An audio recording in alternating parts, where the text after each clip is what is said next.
Namimigay siya ng house and lot, kotse, nagpapaaral ng maraming tao, at very family-oriented ang tao na to. Alam mo, actually, parang bet ko tong challenge na to. Pero hindi ako makipaglaban kay Rosmar at Viking kasi mayayaman talaga yung mga yan. Pero Ilan lamang yan sa mga blessings na naibigay niya. Kaya ngayon, bibigyan din natin siya ng munting sorpresa. Sketch time! Finest China started his first TikTok video last 2019. good morning, ma'am. Welcome to Jollibee's. What can I take for your order today? Palebok? Tangin ng palebok. Mas nakilala ko siya as Cassandra. Cassandra! Dahil Ilocano rin siya, katulad ko, napintas kami nga duwa. Sinayot, nag-ahaway na. Tula kami ti amoy. Kayo, anong pinakaunang video ni Finest China ang napanood nyo? Comment nyo na yan sa baba!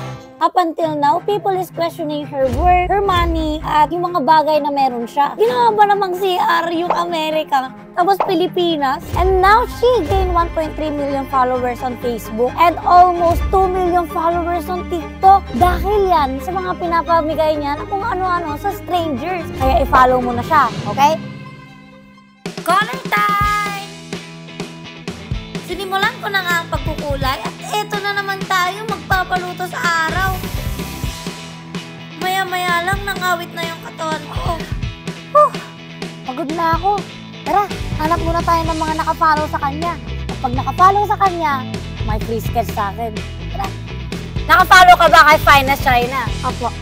Yun! Dahil nakafollow ka, bibigyan kita ng free sketch.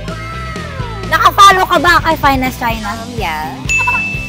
Ayan, so dahil nakafollow ka, may free sketch ka sa akin. Ginawan ko na sila ng free sketch at binigay ko na sa kanila. Ay, wow! Ang galing naman!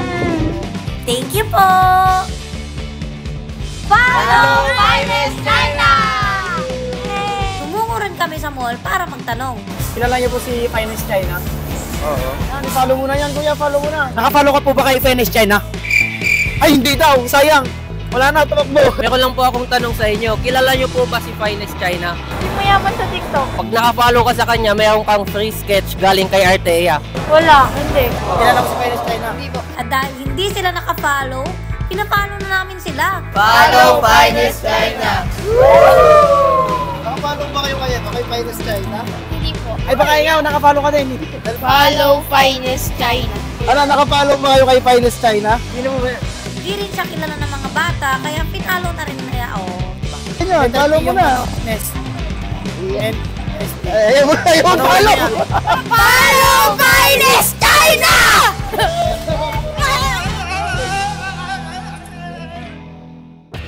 Kilala siya ng mga tao bilang mayaman at nagbibigay ng malalaking halaga. Ngunit sa likod ng lahat, mas pinipili niyang mabuhay ng simple at maligaya kasama ang pamilya. Kaya i-mention nyo na si Finest China sa comment section para makita na niya to. Sana dumami pa ang mga taong tulad mo, Finest China, na may mabuting puso at totoong nagmamahal sa mga tao. Ikaw ang masasabi naming tunay na mayaman.